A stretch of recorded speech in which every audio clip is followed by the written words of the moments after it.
네, 오늘 보실 하나님의 말씀은 누가복음 2장 22절부터 38절입니다. 제가 봉독하겠습니다. 모세의 법대로 정결 예식의 날이 참에 아기를 데리고 예루살렘에 올라가니 이는 주의 율법에 쓴 바 첫 해에 처음 난 남자마다 주의 거룩한 자라 하리라 한 대로 아기를 주께 드리고 또 주의 율법에 말씀하신 대로 산 비둘기 한 쌍이나 혹은 어린 집 비둘기 둘로 제사하려 함이더라.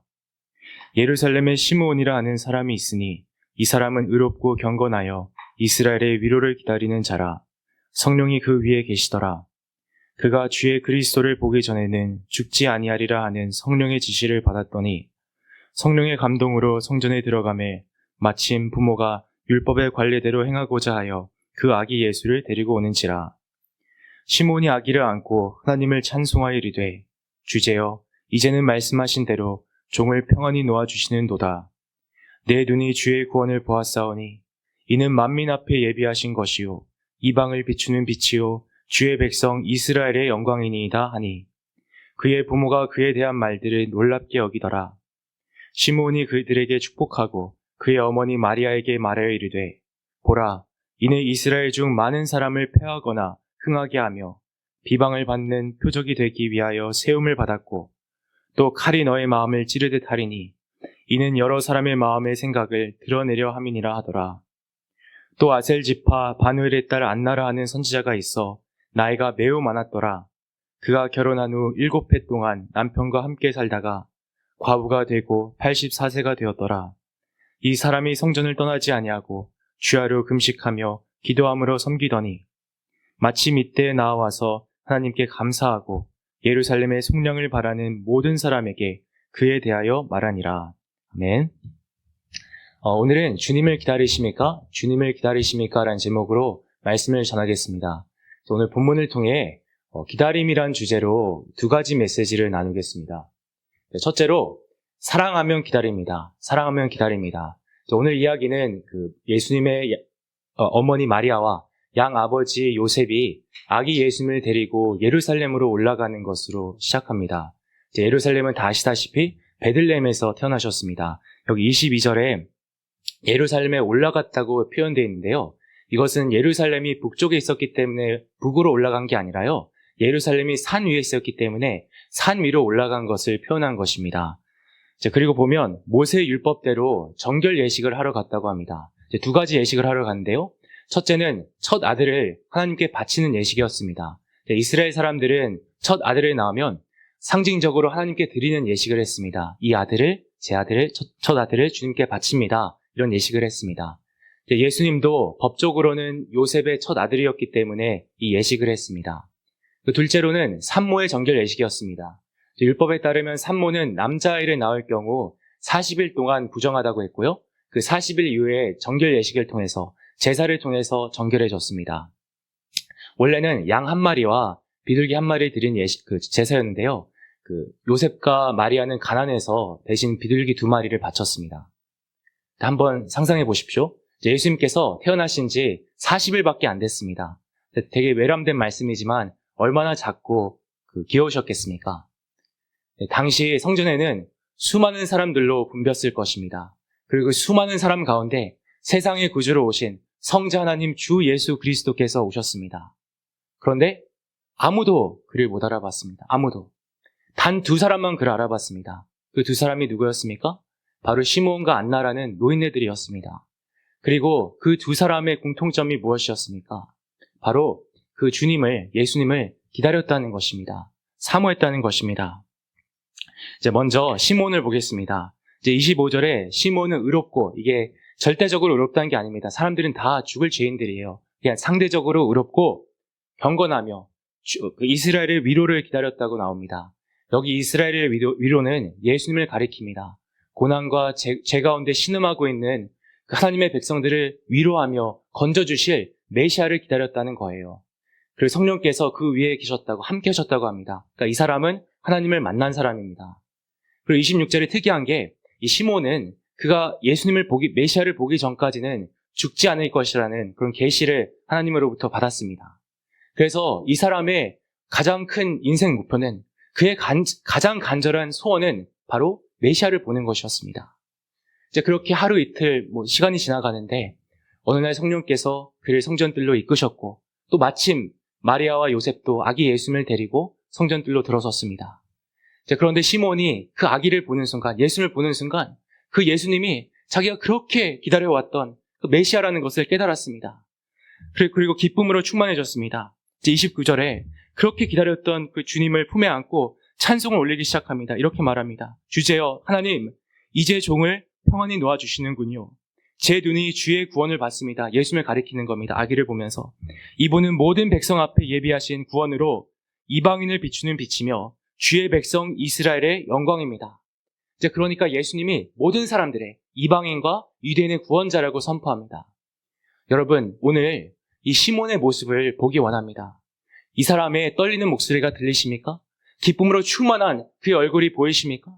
그렇게 기다렸던, 그렇게 간절히 사모했던 예수님을 만난 그의 모습이 상상해 가십니까? 오늘 우리 자신에게 각자 이 질문을 했으면 좋겠습니다. 나는 지금 오늘 예수님을 이렇게 기다리고 있나? 이렇게 기다리고 있나? 여러분, 예수님을 믿는다는 것이 무엇입니까? 물론 우리 주 예수님께서 나를 위해, 나 같은 죄인을 위해서 십자가에 못 박히시고 부활하셨다는 사실을 믿는 거예요. 그 십자가를, 예수님의 보혈을 붙잡는 것입니다. 내 그 알량한 행위, 선행, 공로를 붙잡는 것이 아니라 오직 주 예수만 붙잡는 것입니다. 이 죄인을 불쌍히 여기소서, 나를 구원해 주소서라고 울부짖는 것입니다. 맞습니다. 하지만 믿는다는 것은 더 나아가서 그렇게 나 같은 죄인을 위해 생명을 주신 그 좋으신 주님이 내게 가장 소중한 존재가 된다는 거예요. 그래서 그분을 마음속 깊이 그리워하며 사모하게 되는 것입니다. 사람들은 각자 소원을 갖고 살아갑니다. 그렇지 않습니까? 여러분, 여러분의 가장 간절한 소원은 무엇입니까? 무엇이 여러분의 그 가슴 사무치게 간절히 사모하는 소원입니까? 뭐니 해도 머니입니까? 돈을 많이 버는 것입니까? 행복한 가정을 꾸리는 것입니까? 지금 나라와 교회가 위태한데 이 교회와 나라가 다시 한번 회복되는 것입니까? 하나님 앞에 바로 서는 것입니까? 다 좋습니다. 다 좋아요. 하지만 여러분, 그 모든 것보다 주 예수님을 보는 것이, 만나는 것이 우리의 가장 간절한 소원이 아니라면 우리 신앙에 어떤 근본적인 문제가 있는 건 아닐까요? 사랑하면 보고 싶습니다. 가슴 사무치게 그립습니다. 그러니까 어떻게 보면 그리운 만큼 사랑하는 것입니다. 이제 부부를 보십시오. 그 신혼 때 배우자가 해외로 출장을 가면 그렇게 보고 싶어 합니다. 굳이 공항까지 따라 나가고요. 매일 연락을 하고 돌아올 날을 손꼽아 기다립니다. 그 돌아온 날에 또 굳이 공항까지 마중 나갑니다. 왜죠? 보고 싶으니까, 미치도록 보고 싶으니까. 그런데 이 애정이 식다 보면 가든 말든 그리 크게 상관은 안 한다고 합니다. 그리고 사실 더 좋아한다고 합니다. 가면. 사실입니까? 여기 그 기혼인 분들께서 아직 미혼인 제게 꿈과 희망을 좀 주시기 바랍니다. 그럴 수 있습니다. 부부는 그럴 수 있어요. 근데 여러분, 우리 주 예수님은 어떻습니까? 지금 주님은 저 하늘에 계십니다. 여기 계시지 않아요. 천국에 계십니다. 예수님은. 물론 성령님을 통해서 우리와 함께 하시지만 우리가 이 땅에서 아무리 성령 충만해져서 아무리 기도 많이 하고 열심히 주님께 다가가도 그 주 예수님이 성경에 나오잖아요. 마치 청동 거울에 비춰보는 것처럼 흐릿하게 보인다고 합니다. 그게 무슨 말이냐면 주님과 나 사이에 거리가 있다는 거예요. 아무리 가까워져도 견우와 직녀처럼. 여러분, 그 주님이 그립습니까? 하루빨리 그 얼굴을 보고 싶습니까? 저는 오늘 말씀을 준비하면서 그 예수님의 10처녀 비유가 생각났습니다. 거길 보면 5명은 진짜였고, 진짜 크리스천이었고, 나머지 5명은 가짜였습니다. 그렇죠? 그런데 두 그룹 다 어떻게 했죠? 둘 다 잠들었습니다. 신랑이 오는 게 늦어지니까, 예수님이 오는 게 늦어지니까 둘 다 골아 떨어졌습니다. 저는 이 모습이 오늘 우리의 모습이 아닌가 하는 생각이 들었어요. 우리가 정말 영적으로 깨어있다면, 말로만 전 깨어있어요, 나는 깨어있는 신앙이네요, 이게 아니라 정말 우리가 영적으로 깨어있다면 당연히 주님이 보고 싶어야 합니다. 가슴 사무치게 그리워야 돼요. 가장 좋은 것은 주님께서 하루빨리, 당장 지금이라도 오시는 거고요. 그러면 죽음을 안 겪어도 되니까. 그게 가장 큰 복이고, 차선책은 무엇입니까? 차선책은 내가 하루빨리 죽어서 주님께 가는 것입니다. 근데 이게 제가 이걸 쉽게 말하는 게 아니에요. 물론 크리스천이 죽으면 그 주위 사람들에게 엄청난 고통과 아픔과 눈물입니다. 그러니까 저는 솔직히 제 주위 분들이 안 죽었으면 좋겠어요. 빨리 오셨으면 좋겠어요. 전 장례식을 너무너무 싫어합니다. 하지만 여러분, 적어도 그 당사자에게 있어서는 그 사람이 주 예수 안에 있는 사람이라면, 크리스천이라면 그것보다 큰 복은 없는 거예요. 재림 말고는. 그런데 아닙니까? 천수를 누리지 못하고 단명하는 것은 저주입니까? 안타깝게도 우리는 그렇다고 생각해요. 당신은 사형 선고를 받으면 너무너무 우리는 낙심하고 절망하고 절규를 합니다. 왜? 여러 가지 이유가 있지만 가장 중요하게 그만큼 주님을 사모하지 않고 있기 때문이에요. 깨어있다곤 하지만 실제로는 그만큼 우리가 영적으로 잠들어서 그렇습니다. 여러분, 우리가 영적으로 잠들어 있다가 주님께서 갑자기 오시면 얼마나 깜짝 놀라겠습니까? 혼비백산하겠죠. 성경은 예수님께서 어떻게 오신다고 했죠? 마치 도적같이 다시 오신다고 합니다. 그러니까 갑자기 오신다는 거예요. 오늘도 성전에 무슨 예고를 하고 오신 게 아닙니다. 어떤 하늘의 기적과 이사가 나타난 게 아니에요. 곧 있으면 예수님이 성전에 나타날 거다. 여기로 모여라 한 게 아니에요. 갑자기 오셨습니다. 그러나 성경은 또 말합니다. 주님을 기다리는 자에게는, 주님을 사모하는 자에게는 도적같이 오시지 않는다고. 이게 무슨 말입니까? 한번 생각해 보십시오. 또 부부가 있는데 남편이 해외로 출장을 갔어요. 언제 올지 모르고 연락도 안 됩니다. 근데 오든 말든 아무 상관은 안 해요. 전혀 기다리지 않아요. 딴짓하고 있다가 남편이 오면 언제 오든 갑자기 온 거죠. 깜짝 놀라는 거죠. 그런데 그 남편을 가슴 사무치게 오매불망 기다립니다. 무슨 일을 하든 그 두 눈동자는 항상 현관문을 향해 있어요. 그럼 남편이 언제 오든 갑자기 온 게 아니죠. 그 현관벨이 울리는 순간 기쁨으로 충만해지는 것입니다. 미친 듯이 현관문을 향해 뛰어나가는 것입니다. 여러분, 우리는 이렇게 주님을 기다리고 있습니까? 34절과 35절에 시몬이 마리아에게 네 가지를 예언합니다. 먼저 예수님 때문에 많은 사람이 넘어지거나 설 것이라고 합니다. 여러분, 예수님 때문에 모든 사람이 구원받는 거 아니에요. 그렇죠? 그러니까 요한계시록에 나온 것처럼 아버지께서 태초 전에 생명책에 기록하신 사람만, 택한 사람만 예수님을 믿고 받아들이게 됩니다. 나머지는 오히려 예수님을 배척하고 지옥으로 가고요. 둘째로 그 예수님이 비방의 표적이 된다고 합니다. 그러니까 예수님은 세상을 구원하려 여기 오셨는데 사람들은 예수님을 어떻게 대했습니까? 비방하고 모욕하고 얼굴에 침을 뱉고 뺨을 치고 그 쇠조각과 뼈조각이 달려있는 채찍으로 피투성을 만든 다음에 처참하게 십자가에 못 박아서 죽였습니다. 그리고 셋째로 마리아의 마음이 칼로 찌르듯 할 것이라고 합니다. 그렇게 예언합니다.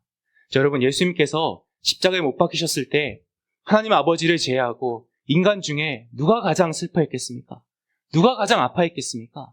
아마 자기가 낳은 아들이 피투성이가 돼서 그 한숨을 쉬어가며 헐떡이면서 죽어가는 모습을 그 밑에서 바라봐야만 했던 마리아였을 것입니다.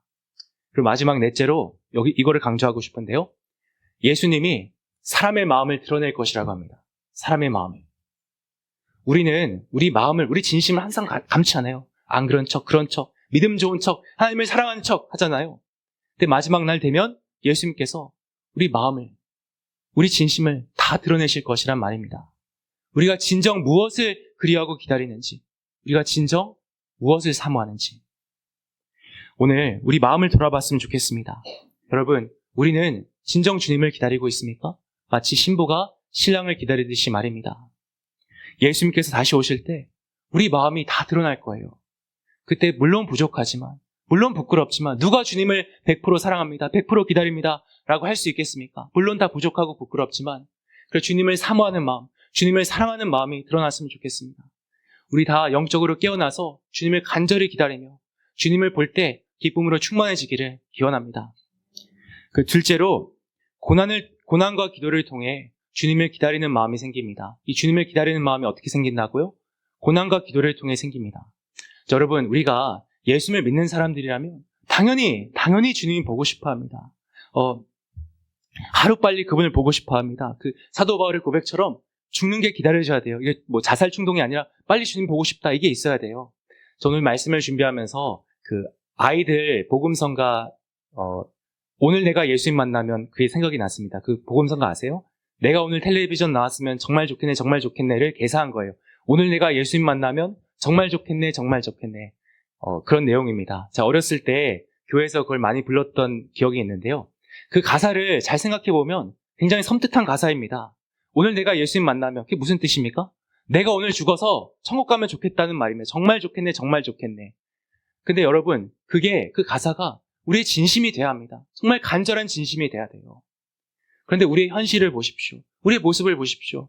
전혀 그러지 못하고 있지 않습니까? 우린 여전히 이 삶에, 이 세상에 너무나도 집착하고 있어요. 우리는 세상을 너무너무 사랑하고 있습니다. 그런데 이렇게 세상에 푹 빠져있는 우리를 아버지께서는 어떻게 다루십니까? 종종 고난이란 걸 주십니다. 광야라는 걸 주세요. 오늘 나오는 안나라는 여선지자를 보겠습니다. 이제 그녀도 예수님을 기다렸고 예수님을 알아보고 기뻐했습니다. 그런데 36절과 37절에 나오는 그녀의 삶을 보십시오. 너무나도 기구한 삶입니다. 남편과 결혼해서 7년을 산 다음에 과부가 됐어요. 그리고 84세가 되도록 혼자 살았다고 합니다. 당시 한 10대 초중반쯤에 결혼했거든요. 그러니까 60년 정도를 혼자 산 겁니다. 지금도 그런 삶을 보면 참 안 됐다고 하지 않겠습니까?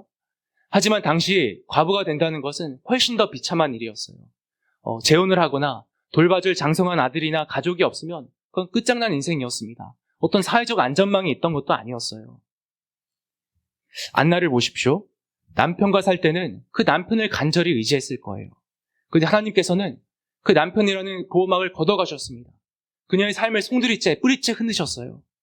그런데 여러분, 이것이 지금까지 크든 작든 우리의 삶이 아니었습니까? 하나님께서는 우리의 삶도 종종 뿌리째 흔드십니다. 우리가 그렇게 좋아하고 의지하며 집착하는 것들을 빼앗아 가세요. 하면 지긋지긋하게 만드십니다. 돈을 좋아하면 통장이 바닥나고요. 어떤 내 일을 너무 좋아하면 잘리거나 사업이 망하게 하시고요. 사람에 너무 집착하면 그 사람과 헤어지게 하시든지 아니면 그 사람에게 뒤통수를 맞게 하십니다. 그럴 때 어떻죠? 너무너무 마음이 괴롭죠. 눈물만 나오죠. 이렇게 아버지께서는 종종 우리 삶에 눈물과 아픔을 주세요. 고통을 주세요. 우리 마음을 갈기갈기 찢어 놓으십니다. 그런데 도대체 왜 그렇게 하십니까? 우리를 사랑하신다면서 왜 그렇게 하십니까? 왜냐하면 그래야지만 그것을 향한 집착을 내려놓고 당신을 바라볼 수 있기 때문입니다. 여러분, 만약 안나의 남편이 살아있고 그녀를 사랑해주고 그녀의 모든 필요를 채워줬다면, 그런 남자가 어디 있겠냐마는, 그랬다면, 정말 안나가 아무것도 아쉬울 것이 없었다면, 아무 문제가 없었다면 이 여인이 하나님과 가까워질 수 있었을까요? 다르게 말하겠습니다. 우리 삶에 아무 문제가 없었다면 통장에는 돈이 넘쳐나고 하는 일마다 너무너무 잘 되고 내가 사랑하는 사람과 너무너무 관계가 좋고 이 교회와 민족에, 이 나라에 아무 위기와 문제가 없었다면 우리가 애당초 예수님께 간절히 나왔을까요? 간절히 나왔을까요, 여러분? 양심의 손을 얹고 아마 안 그랬을 것입니다. 내가 정말 사랑하는 것을 오히려 더 꽉 붙잡고 절대로 하나님을 사모하지 않았을 것입니다. 제가 그 이전에 학생들에게 예수님의 재림에 대해서 가르치면서 예수님의 재림이 가장 큰 복이고 당장 오늘이라도 주님께서 오시라고 간절히 바라야 한다고 그렇게 가르쳤습니다. 그런데 어떤 여중생이 되게 겸연쩍게 웃으면서 이렇게 말하더라고요. 그래, 자기가 결혼하기 전까지는 예수님께서 안 오셨으면 좋겠대요. 자기는 꼭 결혼해보고 싶대요. 근데 그 얘기를 듣는데 귀여우면서도, 귀엽잖아요, 어린데. 귀여우면서도 마음이 씁쓸하더라고요. 그러면서 예수님도 좀 서운하시겠구나, 그런 생각이 들었습니다. 근데 여러분, 이것이 우리의 모습 아닙니까? 인생이 좋으면 주님이 좀 나중에 오셨으면 좋겠어요. 그렇기 때문에 아버지께서는 종종 우리의 삶을 흔드십니다. 우리가 그렇게 좋아하는 우상을 빼앗아 가세요. 왜? 그래야지만 당신을 볼 수 있는 기회가 그나마 생기기 때문이에요. 세상이 지긋지긋해져야지 빨리 주님 오시라고 마라나타라고 외치기 때문입니다. 혹은 그렇게 말합니다. 삶이 너무 힘들어서 괴로워서 주님 오시라고 하는 것도 잘못된 신앙이라고. 맞습니다. 맞는 말이에요. 삶이 힘들어서가 아니라, 괴로워서가 아니라 주님이 보고 싶어서, 가슴 사무치게 그리워서 빨리 오시라고 해야 됩니다. 맞아요. 하지만 세상에 취해서 주님이 오시든 말든 아무 상관 안 하는 것보다는 100배, 1000배, 10,000배 나은 신앙이라 생각합니다. 그러니까 이걸 위해서 아버지께서 우리에게 고난을 주십니다. 하지만 여러분, 여기 중요한 게 있어요. 아버지께서 내 삶을 흔드실 때 원망하고 불평하고 떠나버리는 것이 아니라 오늘 안나처럼 전심을 다해 하나님께 매달려야 합니다. 그녀의 삶에 고난이 왔을 때, 모든 소망이 사라졌을 때 그녀는 오직 하나님만 붙들었습니다. 여기 평생 성전에서 금식하며 기도했다고 하잖아요. 하나님만 붙든 것입니다. 그리고 그 결과 그녀는 하나님을 볼 수 있는 눈이 열렸습니다. 고난 자체는 사람을 망가뜨려요. 그 마음에 온갖 상처를 주고 독소를 심습니다. 하지만 고난이 올 때 전심을 다해 기도하는 사람은 그 고난을 통해 하나님을 만납니다. 하나님만이 내 삶의 소망이요 진정한 기쁨이라는 것을 배웁니다. 그리고 하나님을 사랑하게 돼요. 그 무엇보다 그리워하고 사모하게 됩니다. 지금 고난 가운데 있습니까? 돈 때문에 너무 힘듭니까? 내가 사랑하는 그 사람이 내 마음을 너무 몰라줍니까? 그럼 여러분, 이때야말로 아무것도 안 보이고 너무 괴로운 이때야말로 하나님을 붙들 때입니다. 정말 전심으로 낙심하지 말고 전심을 다해 하나님께 매달려야 합니다. 언제까지요? 그 하나님의 예수님이 보일 때까지입니다. 그 문제가 안 보이고 예수님이 보여야 돼요. 여러분 기억하십시오. 하나님은 우리 아버지세요. 다른 사람의 아버지가 아니라 정말 내 아버지세요. 그 뜻은 반드시 나를 책임져 주시고 돌봐주신다는 말입니다. 오늘 안나를 보십시오. 겉으로 볼 때 그냥 끝장난 인생이었어요. 근데 아버지께서 그녀를 60년 동안 돌보셨잖아요. 책임져 주셨잖아요. 우리도 마찬가지입니다. 최우선 과제는 그 문제가 해결되는 것보다 하나님을 만나는 것입니다. 그 문제가 하나님이 보이는 거예요. 그 문제를 통해서 하나님을 향한 사랑이 다시 한번 불붙는 거예요. 그 문제를 통해서 예수님이 다시 한번 가슴 사무치게 그리워지는 것입니다. 그때까지 전심을 다해 기도해야 합니다. 지금 비어있는 통장 잔고가 채워지는 것보다 더 시급한 문제는 피폐해진 내 마음이 성령으로 다시 한번 가득 차는 것입니다. 내가 사랑하는 그 사람이 내게 돌아오는 것보다 더 중요한 문제는 나부터 하나님께 돌아가는 거예요. 나부터. 내 마음부터 하나님께 다시 돌리는 것입니다. 그 내가 사랑하는 그 사람이 내 마음을 알아준다고 해서 결코 그 사람에 대한 연단 끝나지 않습니다. 그거 착각이에요. 착각. 그럼 언제 이 지긋지긋한 연단이 끝납니까?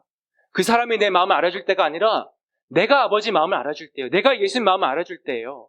그 사람이나 상황과 상관없이 예수님 때문에 내 마음이 설레게 될 때 그때 연단이 끝납니다.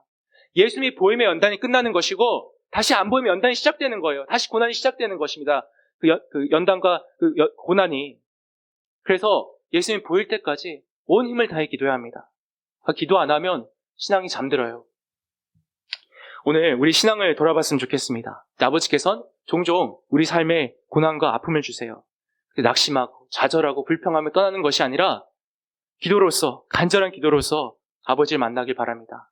그래서 아버지만이, 주 예수만이 내 삶의 가장 큰 소망이요, 가장 귀중한 분이라는 것을 다시 한번 깊이 깨닫고 입술로만 주님을 기다리는 것이 아니라, 입술로만 마라나타 하는 것이 아니라 가슴 사무치게 주님을 그리워하는 우리 일의 식구들이 되기를 기원합니다. 말씀을 맺겠습니다. 오늘 시몬과 안나처럼 우리도 주님을 사모하고 기다렸으면 좋겠습니다. 그런데 보십시오. 그 당시 대부분의 사람들은 주님을 기다리지 않았어요. 오늘 성전에서도 단 딱 두 사람만 그분을 알아봤습니다.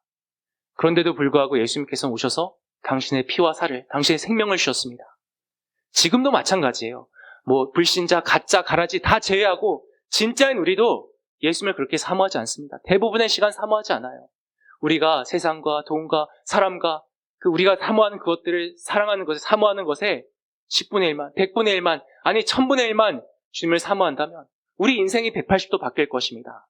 정말 크게 쓰임받는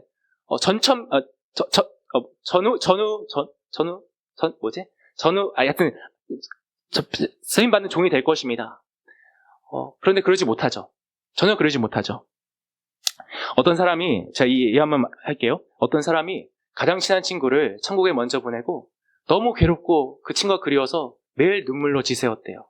하루는 꿈을 꾸는데 천국이더래요. 천국에 올라갔는데 꿈에서 그 천국에 그 바로 앞에 자기가 그렇게 그리워하던 친한 친구가 서 있더래요. 근데 그 친구를 보자마자 눈에서 눈물이 주르륵 흐르더랍니다. 왜? 그게 꿈인 걸 아니까. 너무 반가우면서도 너무 아프더랍니다. 그 친구를 보고 있는데 갑자기 천국에 그 친구의 어머니가 올라오더래요. 근데 생각해 보세요. 그 친구의 어머니가 자기 자식을 얼마나 그리워했겠습니까? 자식은 가슴에 문다 그러잖아요. 근데 그 친구의 어머니가 올라오자마자 그 친구를 향해, 자기 자식을 향해 미친 듯이 바람처럼 뛰어가기 시작하더래요. 그래서 자기 생각에는 저 친구의 어머니가 그 친구를, 자기 자식을 품에 꼭 껴안겠구나. 얼마나 보고 싶었을까라고 생각했대요. 당연히. 그리고 너무 놀랍게도 그 친구의 어머니가 그 친구를 확 지나치더래요. 확 지나쳐서 그 뒤에 서 계신 예수님 품에 확 안기더래요. 확 안겨서 너무너무 행복해 하더래요. 너무너무. 그 모습을 보고 있는데 예수님께서 그러시더랍니다. 꿈입니다, 꿈. 이러시답니다.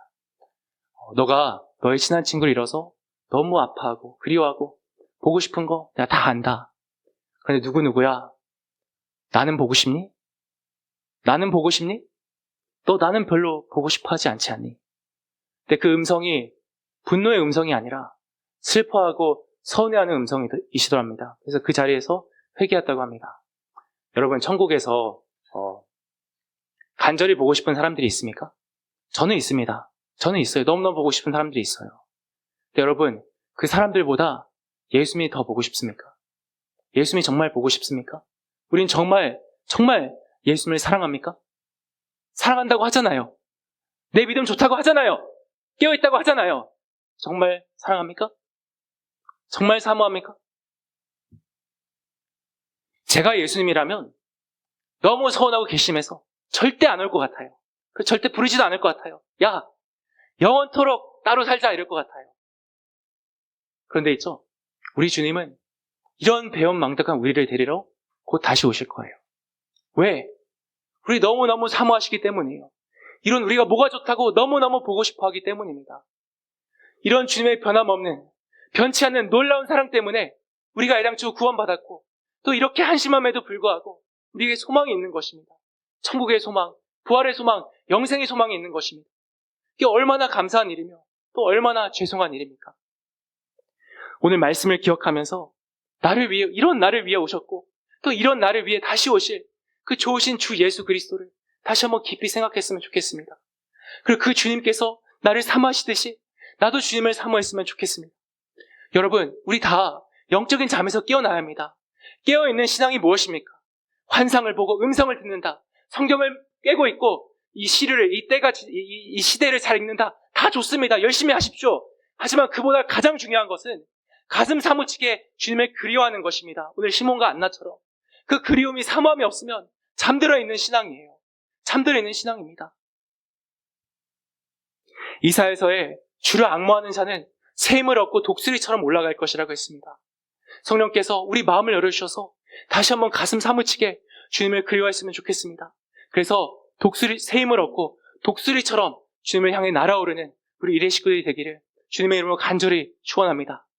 오늘 말씀을 기억하면서 주님을 사모하지 못했던 우리 마음을 간절히 회개하시고 주님께서 나를 사모하시듯이 주님께서 나를 기다리시듯이 나도 그렇게 주님을 사모하게 달라고 이 강팍한 마음을 성령께서 깨부숴 주시고 녹여달라고 간절히 간구하겠습니다. 기도하겠습니다.